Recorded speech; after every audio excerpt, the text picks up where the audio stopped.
বেশি ব্যস্ত আছে উনার কি গাড়ি কয়টা মাত্র 20,000 টাকা জরিমানা করলাম ফার্স্ট ওয়ার্নিং, সেকেন্ড বার আমি দোকান ইজারা বাতিল করব আর জেল দিব।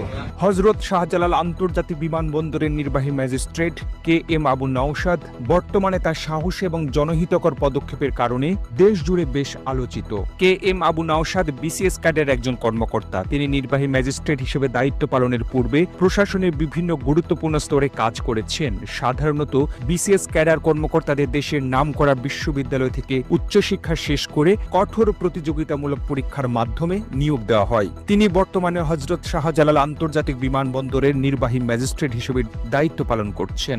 দায়িত্ব গ্রহণের পর থেকে তিনি বিমানবন্দরের দীর্ঘদিনের সিন্ডিকেট এবং অব্যবস্থাপনা দূর করতে ডাইরেক্ট অ্যাকশন শুরু করেছেন। তার প্রধান পদক্ষেপগুলো হল লাগেজ চুরি রোধে বডি ক্যামেরা, লাগেজ হ্যান্ডেলিং এর সঙ্গে যুক্ত কর্মীদের শরীরে বডি ক্যামেরা সংযুক্ত করার নির্দেশ দিয়েছেন। এই ক্যামেরার ফুটেজ সরাসরি ম্যাজিস্ট্রেটের নিয়ন্ত্রণে থাকবে, যাতে মালামাল চুরি বা হয়রানি বন্ধ হয়। ভ্রাম্যমাণ আদালত ও অভিযান।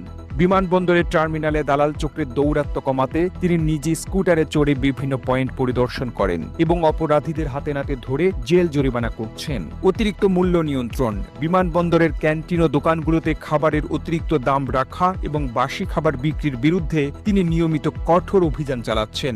বকশিশ প্রথা বন্ধ।